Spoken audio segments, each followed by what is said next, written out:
Bonjour à tous et bienvenue dans cette nouvelle lecture lunaire pour nouveau cycle lunaire qui va commencer à partir du 1er avril. La nouvelle lune sera là le 1er avril au matin vers 8h27. Cette nouvelle lune en bélier, eh bien, elle va nous amener de l'enthousiasme, de l'audace, de la concrétisation. Le bélier, c'est le premier signe zodiacal, donc c'est vraiment comme une renaissance, comme un élan, comme quelque chose qui nous pousse à nous renouveler, toujours aussi en lien avec ces énergies du printemps. Ce nouveau cycle lunaire, dans les énergies du bélier, dans les énergies du printemps et dans les énergies de la nouvelle lune, c'est propice à lancer des nouveaux projets, intégrer de nouvelles énergies. Le bélier, c'est la maison de l'identité et des idées en général. Ça vient vraiment nous inviter à poser, à matérialiser, à affirmer et à rayonner ce que je suis. Ce que je suis tant dans ma personnalité, tant dans mes valeurs, tant dans ma singularité, ma médecine unique, que dans ma spiritualité. C'est vraiment une renaissance à soi-même. Maintenant, j'ai fait donc ce tirage de cartes avec cette carte pour venir éclairer quelles sont les énergies à notre disposition durant ce nouveau cycle lunaire qui commence le 1er avril. Alors, les énergies à notre disposition, eh bien, elles sont en lien avec cette histoire qui nous est racontée, cette histoire de la mythologie, qui est la discorde Eris que l'on voit là, qui n'a pas été invitée aux noces et qui vient semer la discorde en jetant la fameuse pomme du jardin des Hespérides sur laquelle est noté pour la plus belle et qui va entraîner la compétition et la confrontation entre les déesses et qui va mettre chacun dans une posture un petit peu particulière puisque l'idée est de savoir à qui va être attribuée cette pomme. Qu'est-ce que ça vient nous raconter ? Ça va être difficile d'interpréter seulement cette histoire de la mythologie sans se relier à la constellation qu'a amenée dans cette carte Mademoiselle Lenormand. Cette constellation, c'est la constellation du dragon. La constellation du dragon, c'est une constellation qui raconte l'histoire de ce gardien. Héra, en fait, a demandé à un genre de dragon serpent de devenir le gardien du jardin des Hespérides, c'est-à-dire de veiller sur ce trésor que sont les pommes d'or. Les pommes, eh bien, c'est en lien avec cette sagesse secrète puisqu'elle est dans un jardin sacré et secret, un jardin divin, donc la sagesse cosmique. Et d'or, pourquoi d'or ? Parce que l'or, c'est l'aour. Et l'aour, en alchimie, c'est la lumière. Donc, c'est pas l'or, le métal. C'est vraiment la sagesse cosmique. Et donc, ce dragon qui a été tué par Hercule lors de ses 12 travaux, de sa quête vers l'immortalité et la reconnaissance de sa posture de Dieu, a tué ce dragon.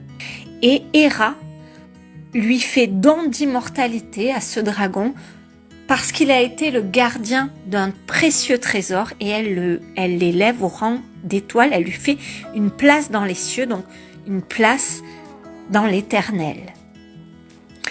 Donc voilà ce que vient mettre en lumière cette carte, on a ici la dame de carreau. Le carreau, c'est le denier, c'est en lien avec le denier et le denier, c'est en lien avec la terre. C'est le principe féminin. Et la dame de carreau, vous voyez, elle porte une rose, c'est ce féminin divin. C'est cette incarnation du principe féminin dans toute cette sagesse. On retrouve l'idée de cette pomme d'or divine.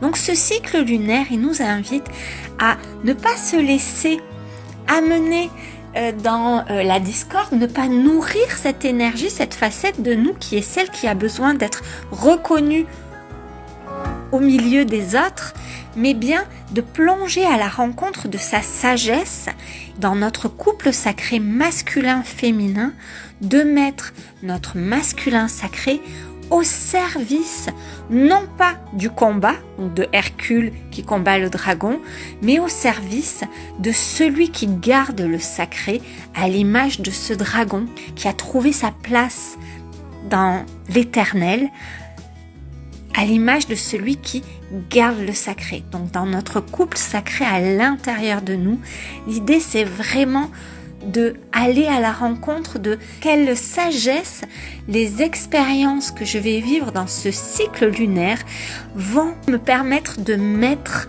en lumière. Qu'est-ce que j'apprends sur moi et non pas de rentrer dans la compétition et dans la confrontation qui amènera nécessairement dans les énergies qui sont disponibles actuellement vers la discorde. Voilà, pour le résumer, l'idée est vraiment d'aller à la rencontre de ce principe de masculin qui garde le sacré, qui honore le sacré de notre féminin. Donc on a parlé de la constellation, je vais vous parler de ce bouquet floral, de cet ensemble floral que l'on voit là. Cet ensemble floral, il comporte la jonquille, il comporte la ballotte, et il comporte le géranium. Alors la ballotte, on en a tous dans nos jardins, hein. C'est cette petite fleur avec ces petites fleurs violettes et puis qui peut un peu ressembler à de l'ortie à plusieurs étages là. Et la ballotte, elle nous invite à plonger dans nos profondeurs et elle nous invite au discernement et à la nécessité d'être authentique.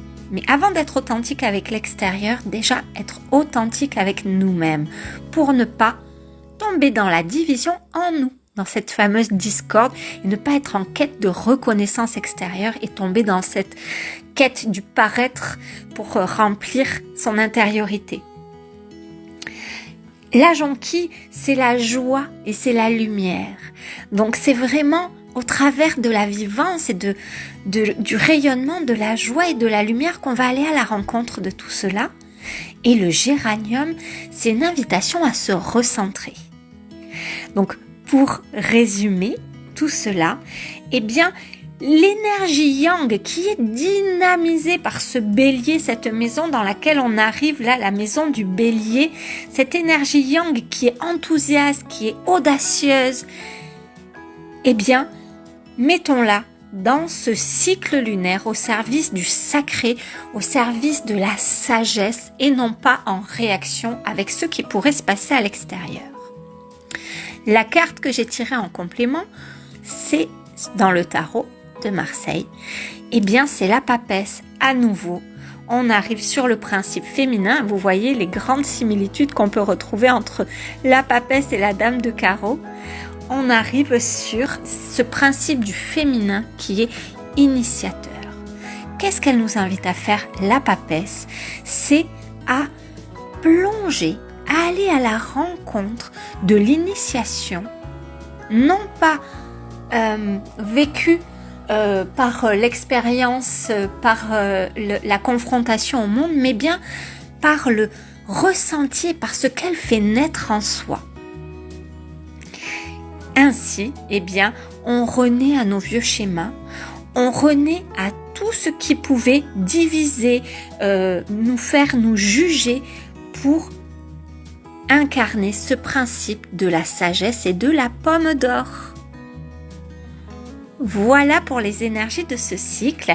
Si vous avez envie de partager, eh bien, n'hésitez pas à partager en commentaire. N'hésitez pas à poser vos questions.